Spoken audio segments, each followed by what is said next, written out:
Kayla, hi, welcome to the Female Startup Club podcast. Thank you so much for having me. I've just been listening to a few back episodes and they're always the best interviews. So, very excited to be in the interview chair today. Oh, I love that for you and for me. Thank you so much. How's your day going? Where are you? What's happening? Well, I'm at home now. I always come home to record podcasts. It's a bit of a funny day. I'm at like a very stressful point in the business at the moment. And usually when I come onto podcasts, I'm quite a cruisy person. I'm usually like, yep, everything's all good and like super positive. But at the moment, I'm kind of, I guess, feeling the opposite. I'm sort of more of like that burnt out, stressed business owner, which is a strange place to be 5 years into my journey. So I think, I can kind of talk about it from two perspectives of having a successful business that usually I'm like super positive and happy and proud of, but then also having the other side of me today, which is more like burnout, anxious, overwhelmed. I love and like really respect when people can show up and be that vulnerable and honest to say that that's how you're feeling today, because a lot of the time, especially with social media and just in general, like speaking and interviewing people, of course we want to share the highlights, we want to share everything that's going really well and all the good stuff, but where we often learn the most is from founders who are able to share when things aren't going so well and what those challenges are and like how they're dealing with it and what's coming from that. So I really appreciate the honesty. What's causing the stress? I think just a lot going on. It's certainly not something I want to complain about. It's all good problems to have, as they say. For me and my business, I'm either stressed if we're super, super quiet or really busy. And at the moment, I'm stressed because we're really busy. After payday week, after pay week. Yes, we've just had after Payday. Yeah, so that's been huge. The last 3 months, we've almost doubled our online sales year on year. So we're just experiencing huge growth in the business at the moment, which I'll be able to talk about some different viral moments we've had and how that's impacted the business. I'm also in the process with a team of starting up a sister brand to Tribe Skincare. So I'm kind of 5 years into my journey with Tribe, but then I'm also in the startup phase. And startup phase is just so stressful. There's so much going on and different moving parts and aspects that you have to be all on top of. And I think logistics and organization is definitely not my strong point. So I'm a bit out of my depth with it all at the moment. I'm excited to hear kind of, your journey with Tribe and what you were doing in those early days versus what you're like, okay, I'm definitely not going to do that again. I'm not going to spend money on that again. I am going to double down on this again. I'm excited to hear the kind of differences in the blueprint, I guess you would say.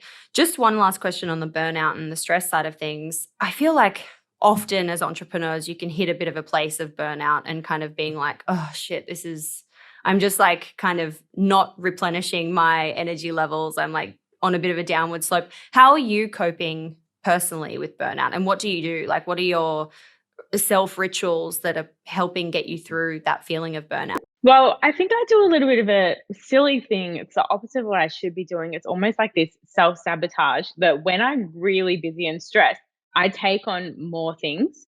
And I think it's to distract myself from the busyness or stress or certain tasks I might be putting off because they're stressing me out. So then I start doing all these other tasks and it kind of has this snowball effect and makes it worse.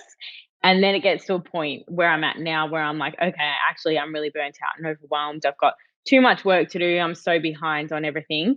And then the best thing I can do is just to delegate. So everyone in my life, including staff, I'll be like, can you pick up this? Or can you do this for me? Or really making sure some of the tasks that can be done by other people, I'm making sure that they are being done by other people, reaching out for help, making my husband pick the dog up from the groomers instead of me doing it. So I guess I'm translating that into my personal life as well of just really just delegating and asking for help is the best thing that I find helps me stop being overwhelmed because I can't really get rid of the tasks or not do them. So I still need them to be done. And I think at the end of every day with the business, I always try to think about not just what I achieved, because I can't go in every single day and achieve everything I want to do, but I just look at it holistically of what the business achieved. So what all the staff have done as well. And I guess that helps me feel less overwhelmed that I think even if I didn't get everything I wanted to get done for the day, we've still achieved a lot as a team. Oh, I love that. That's so true as well, because yes, there's your to-do list that you're working through, but everyone else that works for you also has their to-do list that they're ticking off every day. And collectively, that power and energy and brain power is all pushing the business forward and helping you achieve the goals for the business and personal. Love that. We always love to start these episodes, and I know we've jumped ahead a little bit, but we always love to start these episodes by going back to that kind of light bulb moment, the starting story. What was getting you interested in starting a business and why skincare? I actually had another business when I started Tribe Skincare. So I had a skin clinic with my sister, and we were looking for a brand to stock in our skin clinic for our clients that had sensitive skin. So it was very results driven clinic. Customers or clients, we call them, came to us with skin problems, and we would essentially find them a solution. The clinic was actually called Skin Solutions. And we found our customers that had the sensitive skin, they couldn't use the cosmeceutical brands. So we're looking for something that would be super gentle on their skin. But then when we looked at gentle skincare brands, they often didn't have the actives to actually get them the result. And that's when I saw the big gap on the Australian market. I thought there's really nothing out there that's really gentle on sensitive skin and free of all your harsh chemicals and common allergens, but still has all of the actives that a cosmeceutical would have. And yeah, basically, I mean, I make it sound simple, but I combined the two concepts into one to create like a hybrid skincare for sensitive skin that was still results driven. And what did that time look like for you? Because obviously you were working in the industry. So I imagine you kind of had some inkling of where to start or what to do. But for anyone listening who's like, oh, yeah, I have a beauty idea and I want to get started, but I don't necessarily know how, what were those early steps to finding a lab or creating a formula or going into R&D with a manufacturer? How did you get that like kind of piece of the puzzle sorted? Yeah, I definitely think like being in the industry, I had a little bit of a leg up and I've got that authentic journey when I'm telling the brand story. Like I haven't just gone into skin. A lot of people, I mean, I shouldn't say a lot, but some brands you can sort of see the founder doesn't have a background in skincare, but they've gone into skincare because it's a very lucrative industry. That's my dog drinking. Do you want me to start that again? No, don't worry. Keep Okay. going. We love a little dog cameo in the episode. Oh my gosh, he's so loud and just goes for so long. But anyway, back to having a few contacts in the industry and people to talk to. I mean, at the time, I wouldn't have even known what a contract manufacturer was. So even just having those people I could speak to that explained to me that you need to go through a contract manufacturer. Let's explain it. What does that specifically mean? Yeah, let's like do that. I don't know if I know specifically what it means. Yeah, so basically just the manufacturer that is going to produce your product for you. Because with skincare, you've got all your different compliance that you need to meet. And I mean, I'm not, sitting in the back of a factory with a hairnet on and a lab coat and doing all mixing skincare myself. It's just having like a proper manufacturing facility that produce your product on your behalf. So I started Googling that, started talking to people. There's a whole spectrum, like it'd be different between all different industries, but in skincare, there's a whole spectrum of different manufacturers that specialize in different products, or some of them might have a minimum order quantity of 1,000, whereas others will have a minimum order quantity of 20,000. So it was really just asking those key questions of who can work with me, who has research and development teams that can work with me within their manufacturing as well, because I'm also not a cosmetic chemist. So while I can work to a brief and have an idea of what I want the product to do, what I want it to look and feel like, and what ingredients I want in there, I still need a cosmetic pharmacist or chemist to come up with the actual formula. Again, I'm just making it sound a lot simpler than what it is, but finding the manufacturer was the key. I really had a vision in my head. I feel like there's a lot of parts of the business where as a founder I'm not necessarily the strongest with like numbers and figures or logistics, but my strong point is product development and really knowing what's going to be good for people's skin and what sort of fits into the market. I really think that's my specialty area as a founder. So when I first launched, I knew the 4 essential products I wanted to launch with. It's crazy, like to look at the business now, even for me to look back, I'm like, how did I do that? But I've got to remember I started really small. It was just the 4 formulas and the 4 products that originally went to market. Yeah, I love that. It's easy to get swept up in the comparison thing where you look at someone who's 5 years ahead or 10 years ahead and be like, how do I launch like that today? But you've got to remember everyone starts somewhere and they finish somewhere else. So you've just got to start small, do what you can, and slowly chip away over time. And eventually you'll get to where you want to get to. I'm wondering for you, when you were going through that process of finding your manufacturer, we always like to understand what was the investment to getting started. So how much did you need to invest to get that kind of first order and get you ready to launch the brand? And like, what size order was it? Were you going for 20,000 units, or were you like, let's start small and test a smaller amount? Yeah, I went for the absolutely smallest ends of the spectrum. So your minimum viable product, just so I could afford the opening order basically, but also just to get it onto the market and test it. I mean, it's probably not something 5 years ago I really understood, because I just thought this is the best product ever. Everyone's going to love it. But those 4 products we originally created don't actually exist today in their form, because everything's been reformulated over the years just based on customer feedback. But as for the initial investment, I had about $40,000 saved. So I was like, okay, I need to start a business. I'm going to spend $40,000 on my opening order of product. And then all the money's gone. And I had no marketing plan, no business plan, and then essentially no cash to do anything with. So very poor planning on my behalf.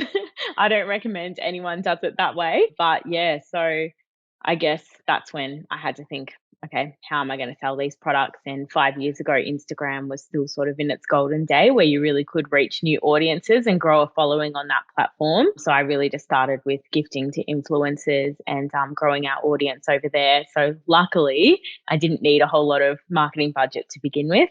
And then as the business has grown, I've always just invested the money back into the business. So the whole 5 year journey, all of our growth in online sales, moving into wholesale and going into store, I've never taken out a business loan, and I've never put more capital investment into the business. It's just grown from that $40,000. Yeah, and I love that. It's easy to think, oh, if I only had, extra marketing budget, or if I only had this, or if I only had that. But actually, by not having a budget to do those things, it forces you to be scrappy and find your true loyal fans and loyal customers who actually do just genuinely love the product and somehow discovered it organically, which I guess works out for the better.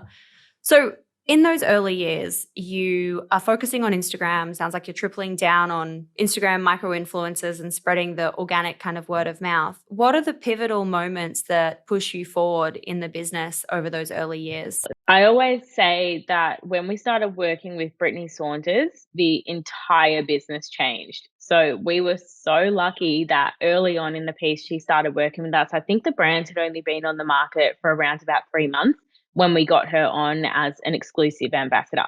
So we were the only skincare brand that she was using and working with. Oh, wow. Yeah, we were so lucky to get that. And as a small business that had just started up, we really didn't have like a budget. We weren't going above and beyond to sort of outprice other brands that wanted to work with her. We just sent her the products and she genuinely loved them and said that her skin was just so good from using them.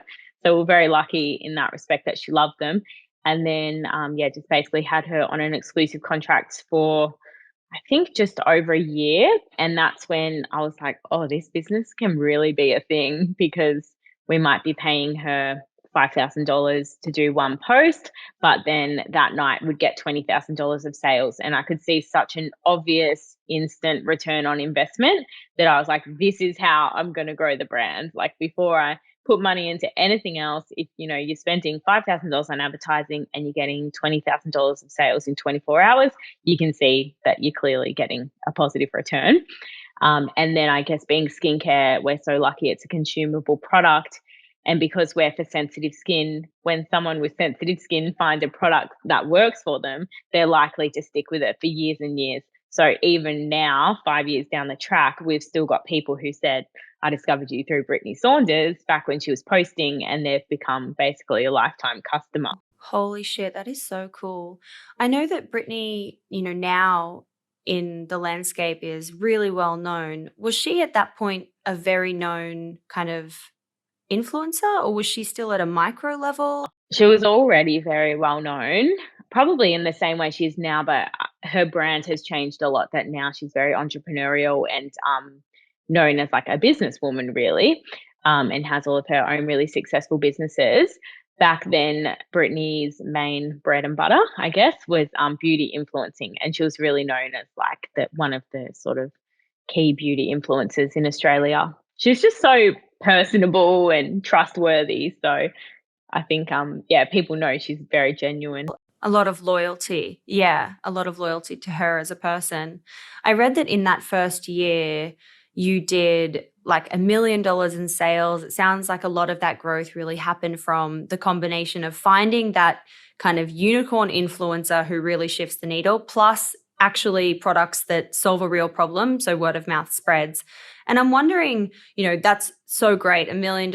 Everyone listening is like, oh my God, wow, how do I get to that point? But obviously, on the flip side, there are also challenges that you can face with scaling and that kind of fast growth that maybe, logistics and supply chain is a tricky thing. I'm wondering if you faced any challenges in that early year, first year too. We had a lot of out of stock problems. As a consumable brand, that is very stressful because if people, especially because I was saying our clients or customers have sensitive skin, they don't want to be switching between brands. So if they're using our cleanser and it's working really well for their skin, and then our cleanser's out of stock for 2 months, they can't just not cleanse their skin for 2 months. They've got to go and swap to another brand. So they would be basically saying to us, well, what are you suggesting we use in the interim? And I was like, we're really one of a kind. Like, I can't suggest something else because you could use something that is super gentle, but you might not get the results. And if you switch to a cosmeceutical, you might have the adverse reactions. So I think even now, 5 years down the track, we keep way too much stock in the warehouse, but we just don't want to be having those constant out of stocks because we know that our customers need consistency with what they're using. We're out of stock of one product at the moment, and I'm stressed about that because I'm like, it's not okay because, yeah, people can't just sort of swap and change with skincare. Whenever you change to a new brand, you're at risk of having breakouts or your skin purging, and we don't want that happening to the customers. I love how you have this like really direct relationship where you're talking to the customers, you've got the feedback, and you mentioned at the start of this episode, you launched with 4 SKUs and they don't exist anymore. Because of that feedback, you were able to iterate and shift. What was the feedback you were getting that prompted you to change? So, just basically feedback on any individual product. So, just an example with our cleanser. So, we did launch as a balm cleanser from the beginning. People were like, we really love the balm texture. It's nice and gentle, but it's not removing my makeup well enough. So, then we'll basically revise that formula and go, okay, how can we keep it so it's beautiful and gentle and hydrating still, but add some different ingredients in there to help remove their makeup? And then we'll relaunch it as a new formula. When you're getting that kind of feedback, obviously someone, over here might give one piece of feedback and someone over here might give another piece of feedback. But like, what is enough of a kind of sizable group of feedback that prompts you to actually make a change versus like a one-off kind of offhanded comment or something like that? I'm just wondering, like, how big does that feedback need to get for you to be like, you know what? I'm going to listen to that and I'm going to change, because you can't obviously change everything with every piece of feedback that you get. Yeah, I don't know what the actual frequency would be as such, but I guess like daily, we have a frequent feedback section on our whiteboard at work, and we just write something up if we feel like, yeah, pretty much every day if customers are saying something, or I mean, even if it was something was coming up 3 times a week, we might think, okay, that's getting pretty frequent now. We need to work on changing that. Oh, I love that. That's such a great idea. Just having a little note there, visual, see what people are saying and put it on the whiteboard. Yeah, but then it's my job to change things. So I go to the whiteboard, I'm like, okay, You're like, damn it. I loved that. that's it. It's not just about what I love though, it's gotta be about what the customer loves. Yes, absolutely. In the last couple of years, in the beginning, you're focusing on Brittany, you're focusing on Instagram, but obviously the landscape's changed a lot. And you mentioned, in recent times, you've had some viral moments that's impacted kind of your marketing and how things are growing for you now. What has your marketing approach been in recent years, and what are the things that are driving results for you now? So we did something a little bit crazy for an e-commerce brand in July of 2022, so last year, and we switched off all of our paid marketing.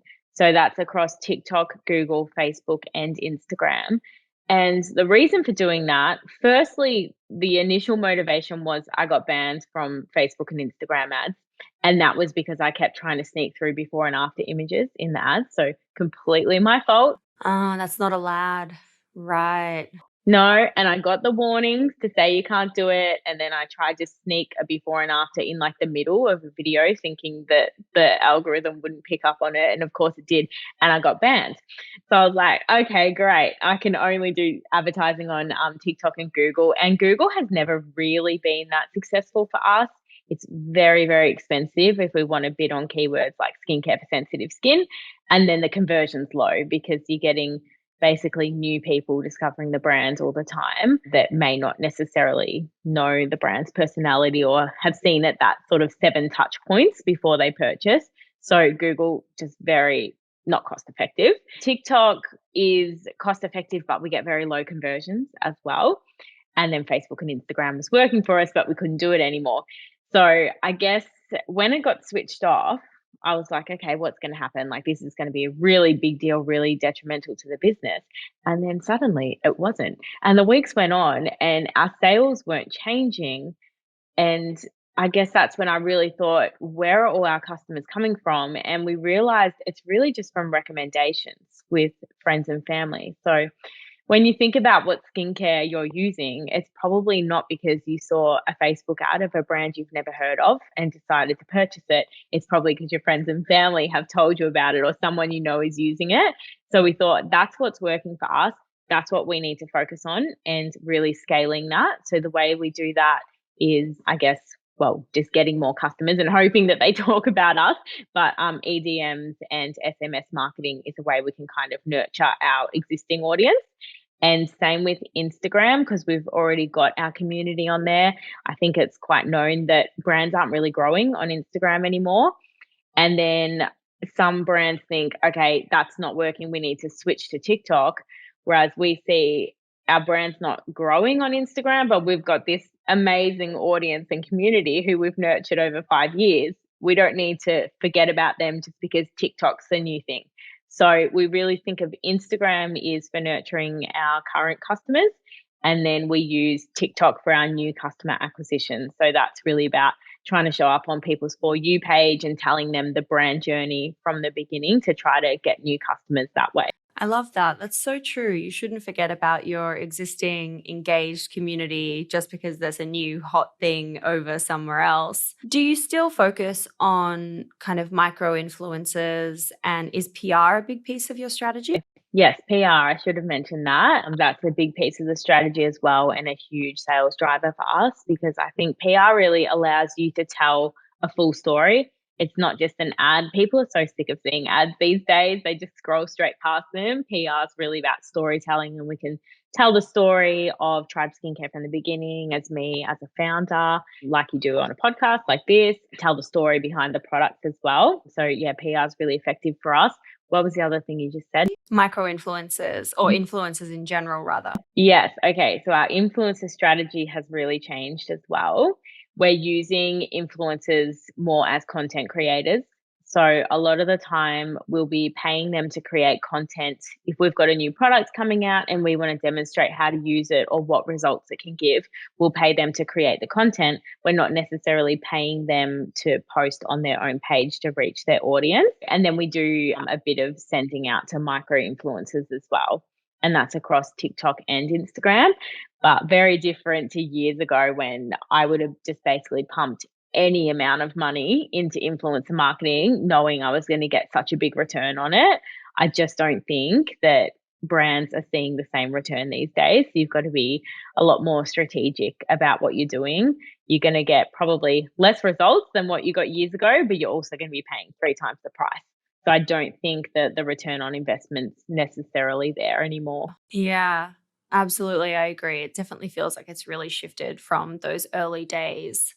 Are there other kind of strategies that you look at now and you're like, oh, yeah, I'm excited to try that. I'm excited to like that. That's something that works, even if it's on more of a limited scale. So, for example, pop-up events or brand collaboration and partnerships with, overlapping audiences, or, they're the two that come to mind of what I'm talking about.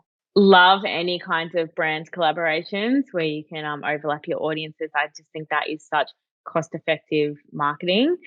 As for pop-ups, we've just started doing these. We used to do events. So when we had a new product launching, we are really focused on doing these, I guess, kind of Instagram events where it was all about getting influencers and ambassadors there and hoping that they post on their Instagram and stories, and then people discover the brand that way. And years ago, that was really, really effective for us. And then COVID hit. We didn't have an event for about 2 years. And then last year we had our vitamin C launch event, and I don't want to say it wasn't a success because it was a beautiful day. Everything looked amazing. We had amazing influencers show up, and I'm happy with how the event went. But as for the budget that we put into that event and what we got back from it, I don't think that the return on investment was there.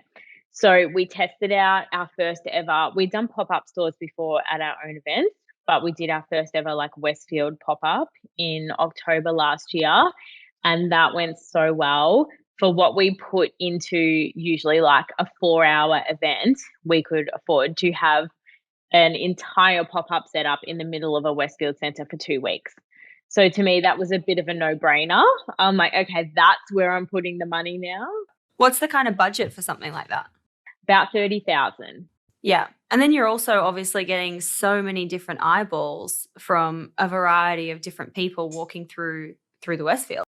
Yeah, for sure. So amazing for brand awareness. The way we see it is if we do enough sales at the actual pop-up, it's essentially paying for itself. So it becomes like a free marketing exercise that we still have to put obviously a lot of time and effort into it. But that was hugely successful. So we're doing another pop-up in end of May this year in High Point Shopping Centre in Melbourne this time. Wow. And so did you find that from that first one, it drove more of an impact? Like it was well above and beyond breaking even? Yeah, hugely. It was just amazing how many, I guess we had a lot of customers on the actual pop-up, but we could tell because it was in Geelong in Victoria, we could tell that Geelong and surrounds, even online, our sales for that area went up hugely in that time. So people would see it in Westfield and then they'd go home and Google it and purchase it. Or we would have people come in and they would see it and then they would go home and Google, and then they'd come back 2 days later and say, oh, I saw your customer before and afters. I decided I want to purchase today. So it was really good to have that presence that people could come and meet us and try all the products. I think e-commerce brands, you really just don't have that same presence. Like you can try to create it online, but it's just so hard to do. Like it's great to get out in the community and actually meet your customers, whether you do it through events or pop-ups. It's just a whole different ball game. And I think people are starting to get back into stores now. So it's the right time that you can get brand awareness in, I guess, more creative and different ways rather than just pumping all of your money into digital advertising. Absolutely. And I think even like if I look at my own consumer behavior, I often do want to go in and just see the product, touch it, see if I like the smell of it, like that kind of thing, versus straight away committing to buying a full-sized product. And so, of course, it makes sense that you see something in a Westfield and you're like, oh, yes, now I can actually check out that brand. And that adds to the 7 touch points in such a, in such a strong way that maybe that was only touch point number 2, but that's the touch point that's just needed for you to then take action and buy the product. Yeah, and it really was that final touch point for so many people that would actually say to us, they're like, I've seen this brand everywhere. And then this was the first time they were purchasing. So nothing had actually got them to sort of go through to the website, to the checkout, to the cart, and actually try the product. Whereas seeing it in person when they can grab their basket, fill it up with products, and purchase right there and then, that was what got them to convert. I'm wondering if there's also the ripple on effect of then being very front of mind to buyers from certain retailers that you might want to be stocked in. For sure. We had a few people taking photos and coming in and like asking us about it that were, yeah, buyers for different places. Someone was sent down from Melbourne. She was like, I'm on a little sneaky mission here. I've been sent down to take some photos of your pop-up for the company I work for. Yeah. So there was a lot of that happening. And then, yeah, great content you can then share across your LinkedIn and on your socials as well. Genius. I love it. Something else I noticed, just to circle back one other second to Instagram, something else I noticed that seems to be working really well for you as an engagement driver is the ongoing giveaway that you're running, and you mention it in every single post on Instagram. I want to discuss how long it's been running, what's that impact, and what are the results of doing that. I love it. Yeah, it's been running for, I would guess maybe 2 or 3 years now, and the fact we haven't changed it means it's working really well, because I'm definitely not one of those people that starts doing something and then just keeps doing it and assumes it's working. Like, I always think what we were doing 12 months ago that worked really well for us might not be what's working for us now, so we're always looking at, like, our Instagram analytics and different data to see if we can change up the way we're doing things. But that has definitely just been successful right through for driving engagement to the page. So just getting people to comment on every single post. And usually it's the same people just commenting on literally every single post throughout the month, but it just keeps them interested in the page. And because they're engaging with it, it keeps showing the content to those people. So I guess over the years, as I've seen a lot of talk in the media or different business groups about Instagram engagement, like really plummeting for business accounts and them struggling to still get that organic reach, we've stayed really strong with our organic strategy and definitely still have a really good reach. And I think that the competition has a lot to do with that. Yeah, I love that. I've never seen that before. Really cool. Love it. Let's talk about after payday, just because it's super relevant and it's just happened. How do you approach for anyone outside of Australia? I'm not sure if it's just an Australian kind of Australia-wide day or if it is international as well, but it's basically like a Cyber Monday kind of day, right? Where you offer bundles or a promotion or something like that, and it's very like, here's the window of time you can access it, and usually all of the brands in Australia I saw were getting involved. What is your approach to that day, and how does that day kind of go for you? Yeah, so we've literally just had after payday. It's been very, very, very busy this year. I think I don't know if that's because the business is so busy at the moment and we've experienced a lot of growth and new customers, or if it's because after payday in general, as growing, is growing as a day, like how Black Friday is getting bigger every single year because more people are waiting to shop at that time. This time we've done a blanket 20% off site wide. That always works really well compared to doing if we like launch a special bundle for it or something. It never performs as well. A little tip, so something, we record all of our different promotions that we do throughout the year and the results we get from it.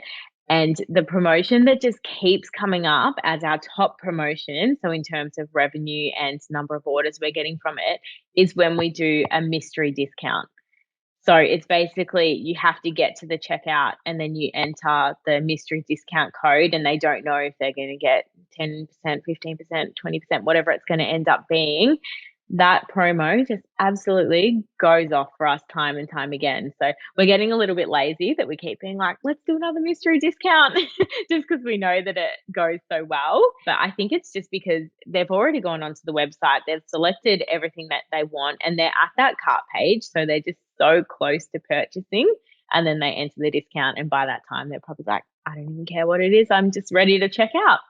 And yeah, they're at that final step. Yeah, it was fun. I'm ready to buy, or like I'm ready to stock up for, when I run out of my existing products, I may as well take this advantage. So you're doing that like on a yearly basis outside of your kind of Cyber Monday after pay kind of day cycles. Yeah. So we might do a mystery discount like we didn't for this after payday because we'd just done one. But we also do some of our promos. This isn't so much about after payday, but we keep some of our promos essentially like private because you don't want to always be discounting and every day advertising that you're doing something new. So we have a lot of like VIP and private sales, which will only be advertised to our SMS list and our email list. And it's a really great way of growing those lists. So we'll advertise on Instagram saying we're going to have an SMS only promotion.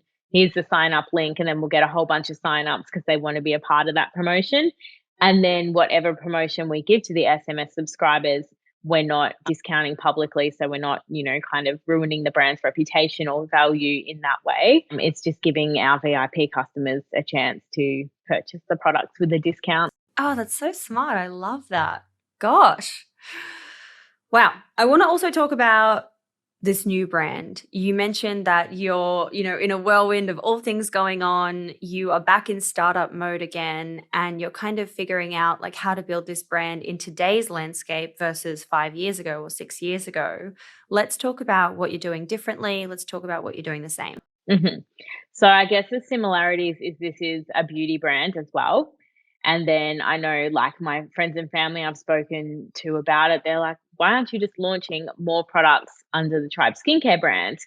But the concept of Tribe Skincare is it's skincare for sensitive skin. So I want to stay really true to that and focusing on products that are for sensitive skin, specifically for the face. We only have one body product and I want to keep the range really simple and easy to navigate. So we've got a few product launches coming up this year for Tribe Skincare, but then there was like another or a few other areas of beauty I wanted to go into that I can't do under the current Tribe Skincare guidelines and values. So just one example is we've had our customers begging for an SPF product in the Tribe range, but because we're all natural, we can't actually create a product that we're happy with because it has to be zinc based and zinc is really thick and can dry out your skin. And I'm just basically not happy to put our name to it and put a product out there that I don't think is 100% something I want to use on my skin every single day. So I'm looking at doing sunscreen that doesn't have to be all natural. And so I'm doing that under a whole nother brand name so that it doesn't have to come under the same brand values. So I guess it would be like a similar target market, but yeah, just different. I'll just have a bit more creative freedom in that way with the new brand. Very exciting. Yeah, I guess the things I'll do different, it'll be starting, I mean, we'll cross pollinate our audiences a bit, but starting fresh, we'll definitely be focusing on TikTok because that's really where you can grow a brand now and get that new customer acquisition more so than on Instagram. I'm investing a lot more into, I guess, the brand's identity and DNA. So when I launched Tribe, I was all about those formulas and what the skincare was going to do for the skin. And I didn't even really think twice about what the branding looked like and who it appealed to. So now I guess it's a lot more focused right from the beginning on getting that branding perfect and getting the branding experts in so that they can create like a really visually appealing product that's going to be perfect from the beginning. With Tribe Skincare, we did a big rebrand around about 18 months ago now. So the product looks very different now to how it looked back before the rebrand. So I guess that was something like later on down the track, I had to be like, the branding's not perfect. And I had a few branding experts look at the brand and they're like, your actual product's really good, your customers are getting great results and you're getting amazing reviews, but visually the product doesn't look great. So then we had to go through the process of making the outside of the packaging look like it reflected what the quality of what was inside the packaging. So I guess I'll be doing that right from the beginning, that this time really focusing on the brand identity. Yeah, TikTok and probably a whole lot of other things I'll be doing different, but they're the two that come top of mind. TikTok. We haven't missed the boat on TikTok, people. You need to be on there. You need to be trying. It is still like absolutely the place to gain viral moments, new customers, organic community. Absolutely. I'm wondering if you're going to follow the same approach to funding and capital, i.e., invest some of your own startup capital and then not put kind of more money towards it or not take on debt, or if you're going for a different approach. That's the plan, is to just invest money into it and grow it from there. But I mean, I'm going a lot bigger with the launch than what I did when I initially launched Tribe Skincare. So I'm thinking more like pop-ups and activations and I guess investing a lot more in the marketing this time. So yeah, who knows? I might have to keep topping it up, but hopefully not. Oh my gosh. What's the timeline? When are you launching? Hopefully by October, but I'm open to it being December if needed, just because with SPF products and getting TGA approval, it's a really long timeline and huge minimum order quantities as well, because it's like a pharmaceutical product.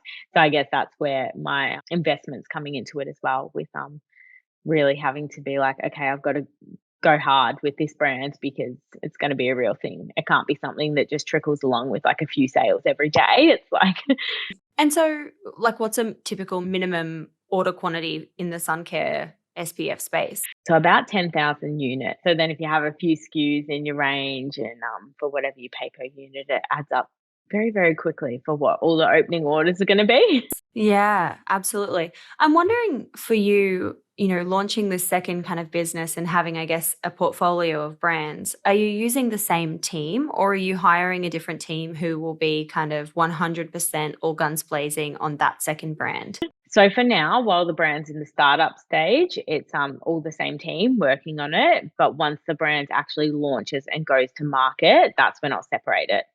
And that's purely for budget. Like, can't afford to have two separate marketing managers and one working on a brand that doesn't exist yet. So it's really just, yeah, at the moment, startup grind. We're just getting things done. And then eventually we'll have a few more resources come in and help out. Yeah, absolutely. I have one more question before we get into the rapid fire 6 quick questions. And that is just, what is the piece of advice that you love to leave early stage beauty founders with?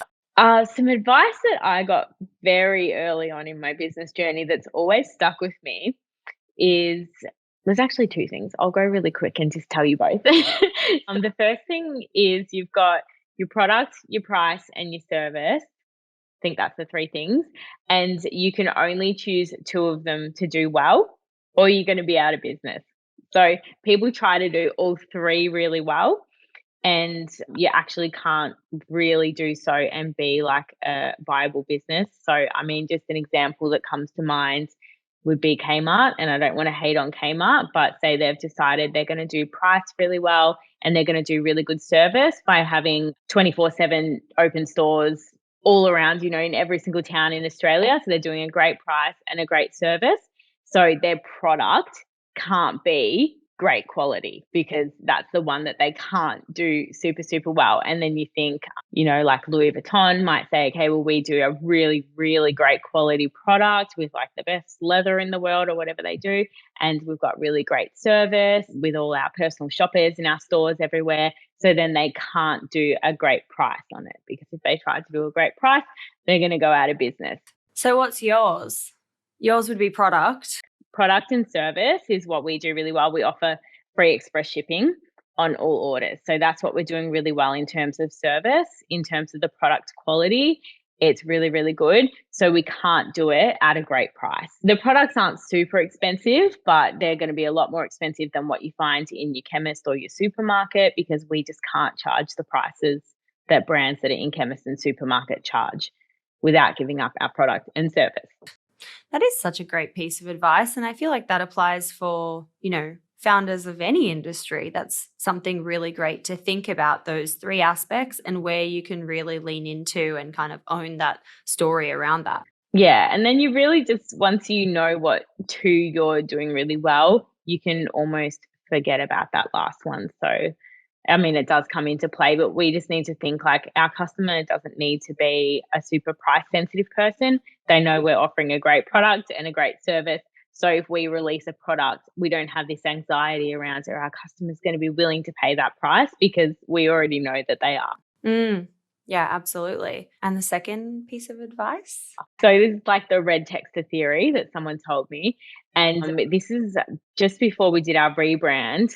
I felt like the brand had just got a bit messy. So we were just throwing so many different messages out there and we're like, we're skincare for sensitive skin, but we're also natural and we're vegan and we're Australian made and we're down in Torquay and just throwing all this information at people.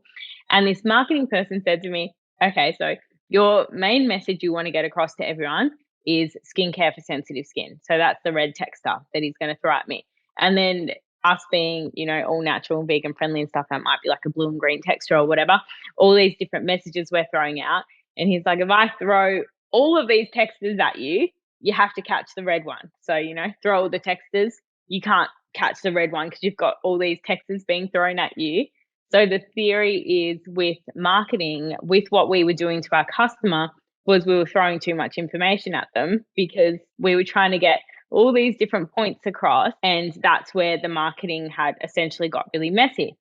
So we just need to keep throwing our red texture at them, which is our skincare for sensitive skin. And you feel like you're repeating yourself and just saying it over and over again but that's essentially what marketing is having your one key marketing message, and all of those other marketing things were still important, but we needed to just basically stop throwing them at everyone.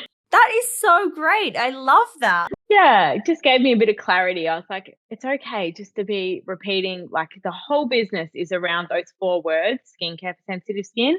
And I felt like I needed to talk about other stuff and, make it more interesting. But I was like, no, that's all I need to focus on. That's what you need to be known for. Repeat, repeat, repeat. I love both of those and I haven't heard either. And I'm like, where are all of those things coming from? I want to find more of those little gems of advice. That's so cool. Thank you so much. They were great. Glad you liked them. I did. Okay, we are up to the 6 quick questions. Some of the questions we might have already covered, some of them we might not have, but we record them all and they go into part 2 of the episode. So, question number 1 is, what's your why? Why are you waking up every day and working on Tribe and a new brand? The why for Tribe Skincare was really just creating that solution for skincare for sensitive skin that actually gets people results. And then I guess that why is reinforced every single day when we have amazing customer reviews and results and testimonials and people really telling us about their journey with their skin and how the brand has helped them. Love that.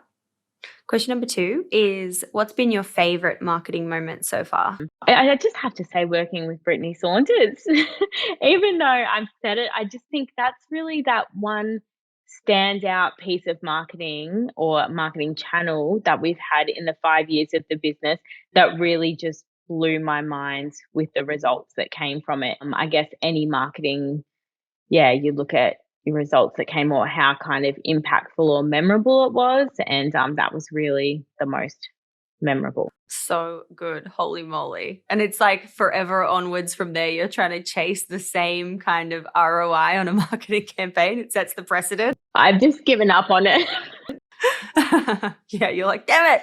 Yeah, you can't just always think like back to the good old days or what worked for you back then. Like even thinking, okay, this is how we used to grow the Instagram account or whatever. I just can't think about it now. I'm like, it's a different time and a different place, and you've just got to always be on to the next thing. Yeah, absolutely. Absolutely. Question number 3 is, what's your go-to business resource if you are subscribing to a newsletter or you're reading a book or you're listening to a podcast?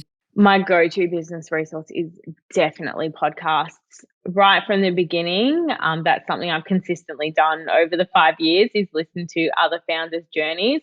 I just get so much out of it, just listening to the different things that have worked for them and the different struggles that they've had. I think, just hearing the stories and journeys of brands can really inspire your own story, and also just make you feel less alone, really, in business, because a lot of the time you think the things you're going through are very unique, but then when you start listening to podcasts and stories from other founders, you're like, oh no, everyone goes through that. It's very normal. Yeah, there's many ups and downs. Do you have any recommendations for the audience? Well, of course, I've got to recommend your podcast, but they're already listening to that. Thank you. I've always listened to Lady Brains. Right from the beginning, that podcast actually started up around the same time as I started my business. So I think I've like consistently listened to every single episode throughout the journey. And Mamma Mia do a really good one, Lady Startup, as well. That's really similar. I guess that it's telling the whole journey from the beginning, really just as a story. And then it's so engaging to listen to. You're just listening to a story of how someone started up their journey, but just with so many little amazing pieces of advice throughout. Yes, I agree. I love the gems that you get in a podcast that sometimes you don't get in a book or a newsletter. You've got to hear it in conversation. Yeah, and founders just don't have time to read. I mean, I'm sure they do, but sometimes if you are reading or doing something, you want to do it for pleasure rather than it being more work that you're doing outside of work hours when you're supposed to be relaxing. Whereas I find when I'm listening to podcasts, it's still nice and relaxing and it doesn't feel like I'm doing work, even though my mind's probably going a million miles an hour thinking about work while I'm doing it. Yeah, I feel exactly the same. I really read now for pleasure, and I love to read and I love to just be immersed in a book, but it's not a business book that I'm reading. I need a story. Question number 4 is, how do you win the day? What are your AM or PM rituals and habits that keep you feeling happy and successful and motivated? Okay, well, bad timing because at the moment I'm going through my very burnt out, busy founder stage and I'm not winning the day. But usually I win the day by being very, very strict on my business hours. And this is something I didn't do at the start when I was just starting up the business, a new founder. I was just working around the clock all the time. Whereas now I work from 8 a.m. till 4 p.m. Monday to Thursday. And then that's just very strictly my hours. So if something doesn't fit within those hours, I just can't do it because I just found work was always creeping into my life. So it's nice to, I guess, now that I've got a workplace as well, because we've got the office and warehouse, it's different to when I was working from home. But I think it's really important to have those boundaries and really strict work hours. So then you essentially just feel like you have a job rather than feeling like you've got the pressure of growing this entire company on your hands. Mhm. Mhm. 100%. I love that. It's so important to be strict with those kind of boundaries. Is your team also on a 4-day work week? No, so they're 5 days. But even in terms of boundaries, I'm very strict with them too. Like if we finish at 4 p.m., we're all out the door at 4 p.m., packed up, ready to go. If anyone's there at like 2 past 4, we're like, what are you doing? Do you need help with something? Like it's, I just think like you really need that division between work and life. And your work really expands and contracts. I know there's some theory about like, work or whatever you're doing fitting into the space that you give it, but I really do believe that your work will expand and contract. And if you work 12 hours, 7 days a week, you'll find something to do for that entire time. Whereas if you only work for your sort of 8 till 4, 4 days a week, or when I do that, I just have to basically fit my work into that time. So then other things that come up, I'm not necessarily saying yes to every single opportunity that comes up, but I'm really having to prioritize what's going to fit within that time so I can have that work life balance. But at the moment, I'm being really naughty and I've been on my computer at night. So I'm definitely not perfect at it. Yeah, it's a work in progress. It's always a work in progress. Yeah, I was really good at it for a time, but at the moment, not so good. Yeah, I know that feeling. Question number 5 is, what has been the worst money mistake you've made and how much did it cost you? Going back to really early days in the business, a big money mistake I made was I didn't trademark the business name. So this was before we were called Tribe Skincare. And the reason it was such a huge money mistake, I mean, on the scale then, it wasn't so bad as it would be if I did something like that now, but I had invested into all of my packaging and product. And then I received a cease and desist letter saying, you've basically got 24 hours to get the brand off the market. That at the time was really, really costly and a huge money mistake. I didn't even know what a trademark was at the time. So in hindsight, to say I should have invested in the trademark, it wasn't the money that stopped me from doing it. It was like my lack of experience. But in hindsight, it would have been a lot cheaper to just pay to trademark the brand than have to redo all of your packaging and branding and website and completely change everything. So definitely costly. Oh my God, that's crazy. Yeah. What was the brand called before? It was called Lifesaver Skincare. Gosh, hate that for you, but it is what it is. And no one would really know the brand as that because it would have only been on the market maybe 2 months when it happens. Like, it was very early days, but yeah, very costly, very stressful. It was one of those real moments where I had to think, "Am I actually gonna keep going with this?" Like, it was just such a big to happen so early on in the business when I wasn't really equipped to handle it and wasn't really established, so I didn't have as much to lose, but, I mean, there must have been something in there driving me to keep going and to fix it all. And yeah, here I am 5 years later. So glad I did. And here you are. Thank God. Oh my gosh. Last question. Question number 6 is, what is just a crazy story, good or bad, you can share from this journey of building Tribe? I'll give you a good one. This is just like very crazy and unexpected. But when we launched our vitamin C serum and we had this huge launch party for it, and the launch was all like pretty successful, I was happy with how it went. And then that product was just like ticking along and part of the range. And then maybe like 3 months in, I shared my mum's before and after results because it was the first time mum had ever asked to use one of the Tribe skincare products.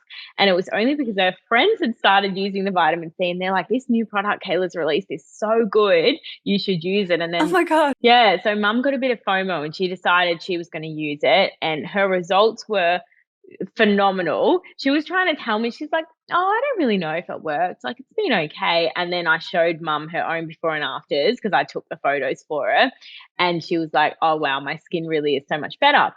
So I shared the results across our social media and it went completely viral, like all over TikTok, and people were like reposting about the results and all sort of things. So from my mum having this viral moment, I was like, this is the last thing I expected.